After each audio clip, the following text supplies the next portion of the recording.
proklamasi. Kami, bangsa Indonesia, dengan ini menyatakan kemerdekaan Indonesia. Hal-hal yang mengenai pemindahan kekuasaan dan lain-lain diselenggarakan dengan cara saksama dan dalam tempo yang sesingkat-singkatnya. Jakarta, 17 Agustus 1945, atas nama bangsa Indonesia, Soekarno-Hatta.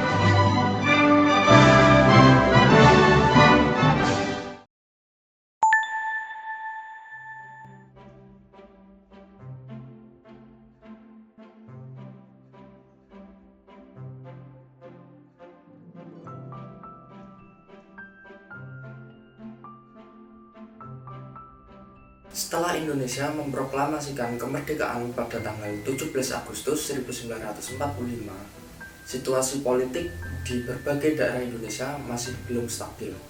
Kekalahan Jepang dalam Perang Dunia Kedua membuat pasukan mereka di Indonesia harus menyerah kepada sekutu.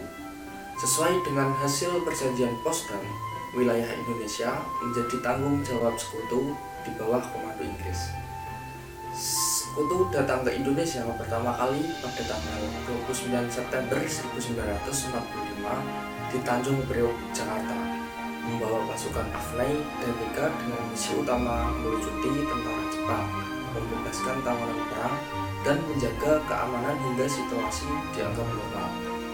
Namun, kedatangan sekutu ini ternyata tidak murni untuk tujuan tersebut. Mereka juga membawa serta pihak Nika, Netherlands Indisch Civil Administration, yang merupakan administrasi sipil Belanda.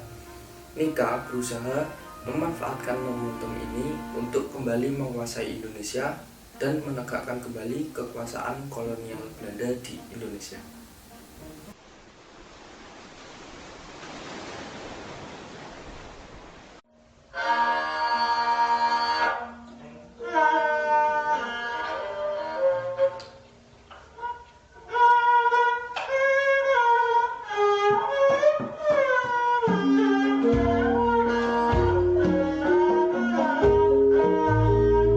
Datangnya sekutu bersama dengan Belanda pada 20 Oktober 1945.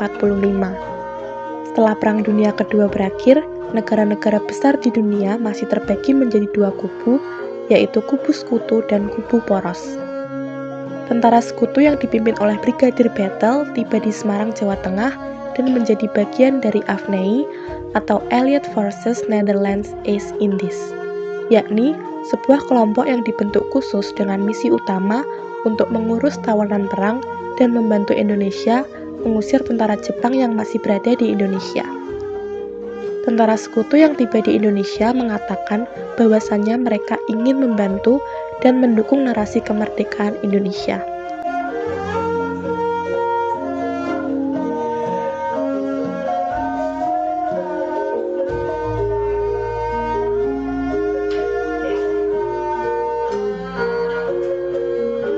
Pecahnya Pertempuran Ambarawa 26 Oktober 1945.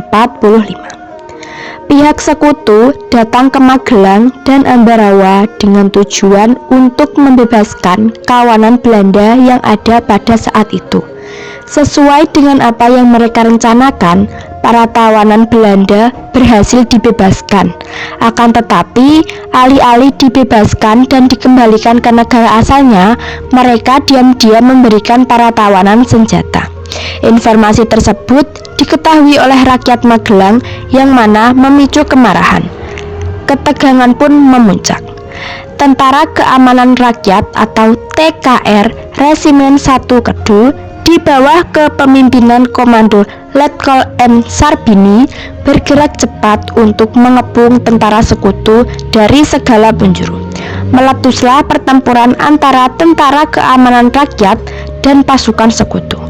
Dikarenakan situasi yang sangat rusuh, maka pada 20 November 1945, Presiden Soekarno dan Brigadir Jenderal Bethlen secara langsung datang menuju Magelang untuk meredakan konflik. Presiden Soekarno dan Brigadir Bethlen melakukan sebuah perundingan.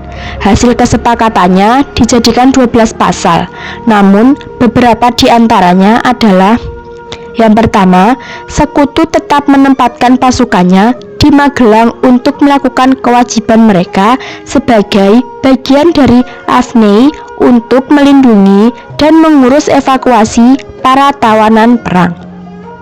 Yang kedua, Jalan Raya Semarang-Ambarawa dibuka untuk rakyat Indonesia dan Sekutu.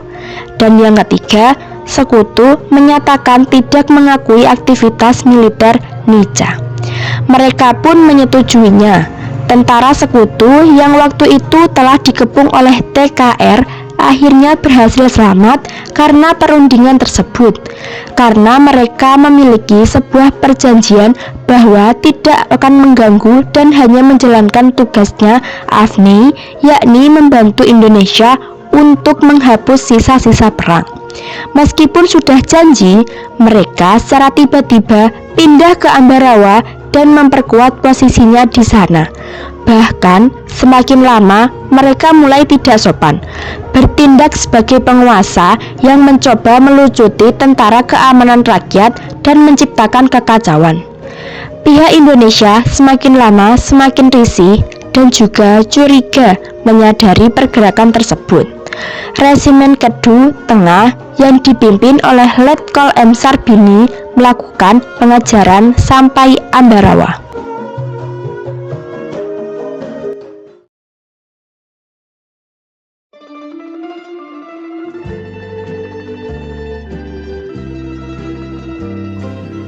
Pada 20 November 1945, terjadi pertempuran lagi antara TKR yang dipimpin oleh Mayor Soemarto dengan tentara Sekutu di kota Ambarawa.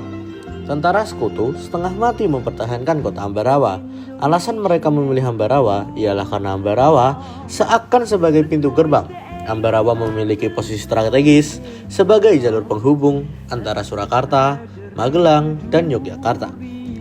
Sehingga jika dikuasai Sekutu dan NICA, kota-kota tersebut akan mudah dijangkau. Pertempuran Ambarawa menjadi krusial karena perebutan kota ini oleh TKR berhasil mencegah upaya Sekutu untuk menguasai 3 kota penting tersebut. Pada saat itu, Yogyakarta sebagai pusat pemerintahan Republik Indonesia, Surakarta sebagai pusat budaya dan militer. Banyak juga laskar dari Solo yang ikut berjuang. Magelang juga sudah jadi tempat tempur sebelumnya tentunya. Maka TKR ditambah lagi Ambarawa merupakan jalur utama untuk logistik dan komunikasi. Apabila kota ini direbut, maka kekuatan Indonesia di Jawa Tengah dapat terdesak habis-habisan dan perlawanan rakyat akan goyah. Perjuangan antara Sekutu untuk mempertahankan Ambarawa tidak main-main.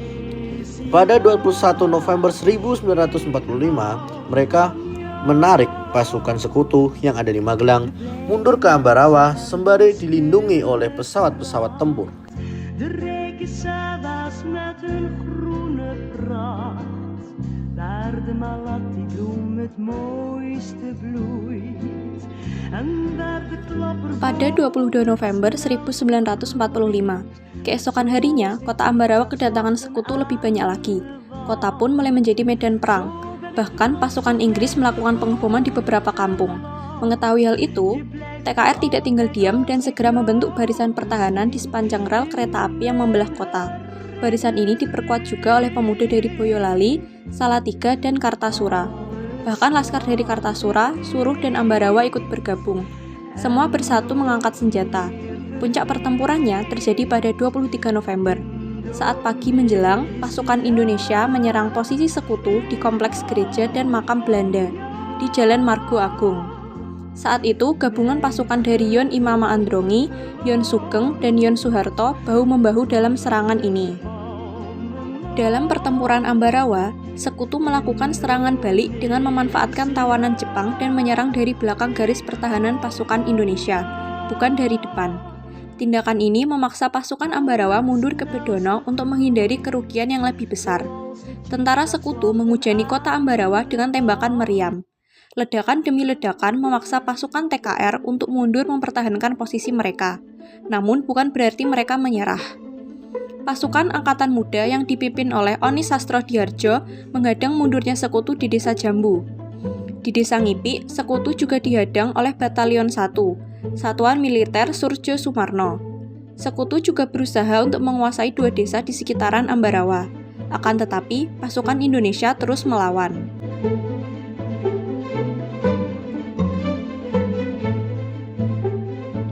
Sayangnya, pada 26 November 1945, Letnan Kolonel Isdiman, Komandan Divisi 5 Banyumas dari Purwokerto, gugur dalam medan pertempuran. Kepergiannya menjadi kehilangan besar bagi Kolonel Sudirman secara pribadi maupun secara strategis. Dampak dari tragedi ini mendorong Kolonel Sudirman untuk turun langsung memimpin pasukan di Ambarawa.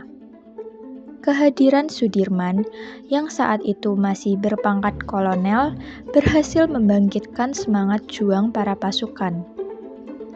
Para komandan kemudian mengadakan rapat koordinasi yang dipimpin oleh Kolonel Holland Iskandar. Dalam rapat tersebut disepakati pembentukan markas pimpinan pertempuran yang berkedudukan di Magelang. Untuk meningkatkan efektivitas pertempuran, wilayah Ambarawa dibagi menjadi 4 sektor, yakni sektor utara, sektor selatan, sektor barat, dan sektor timur. Pembagian ini memungkinkan pasukan bertempur secara bergantian dan lebih terorganisir. Kolonel Sudirman juga mengusulkan penerapan taktik supit urang atau pengepungan ganda, yaitu sebuah strategi mengepung musuh dari kedua sisi layaknya udang yang menjepit mangsanya. Taktik ini dijalankan dengan penuh semangat oleh seluruh prajurit. Dukungan bala bantuan terus berdatangan dari pemuda-pemuda berbagai daerah seperti Magelang, Semarang, Yogyakarta, Surakarta, Solotigo, dan Purwokerto. Berkat taktik supit urang, Batalion Imam Androngi berhasil merebut Desa Pingit dan daerah sekitarnya dari cengkraman musuh.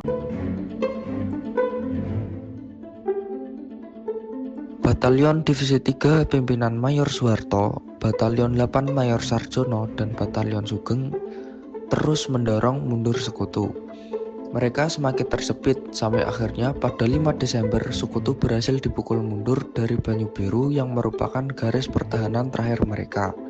Seminggu kemudian pada 12 Desember 1945, pasukan TKR serentak bergerak ke posisi masing-masing dalam waktu 30 menit. Mereka sudah mengepung kota Ambarawa dan pertahanan terakhir Sekutu di Benteng Willem, tepat di tengah kota, menjadikannya satu pertempuran terakhir yang pecah dan berlangsung selama 4 hari 4 malam. Walau mereka sudah terjepit, mereka pun enggan kalah dan berusaha keras untuk melawan. Yang akhirnya, pada 15 Desember 1945, pasukan Sekutu mundur dari Ambarawa dan Ambarawa resmi kembali ke tangan Republik Indonesia. Rakyat Indonesia yang berjuang pada saat itu sangat gembira. Meskipun mereka lelah, namun tidak ada yang dikepungkiri, mereka sangat bergembira akan kemenangan tersebut. Para pejuang menganggap ini sebagai kemenangan taktis militer. Pihak Indonesia kehilangan sekitar 2.000 orang, baik dari laskar, TKR, dan juga rakyat. Sementara pihak Inggris kehilangan 100 orang prajurit, dapat dikatakan 1:20 orang. Setelah pertempuran yang begitu sengit akhirnya berakhir. Kolonel Sudirman yang saat itu masih memakai pakaian perang, mengambil air wudhu dan mengucap syukur, serta meminta doa kepada Tuhan. Ampunilah hamba-Mu yang lemah dan dhaif ini, dan berikanlah kami kekuatan. Di ujung doanya, Meskipun kemenangan ini hampir merenggut nyawanya, namun membuat nama Kolonel Sudirman terdengar ke semua pelosok negeri. 3 hari setelah kemenangan Ambarawa, Kolonel Sudirman resmi dipromosikan menjadi Mayor Jenderal dan dikukuhkan sebagai Panglima Besar Tentara Keamanan Rakyat.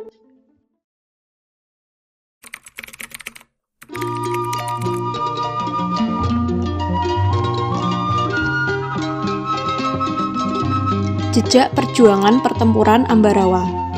Untuk mengenang peristiwa Ambarawa, tanggal 15 Desember kemudian ditetapkan sebagai Hari Infanteri atau Hari Juang Kartika TNI Angkatan Darat untuk mengenang pertempuran Ambarawa.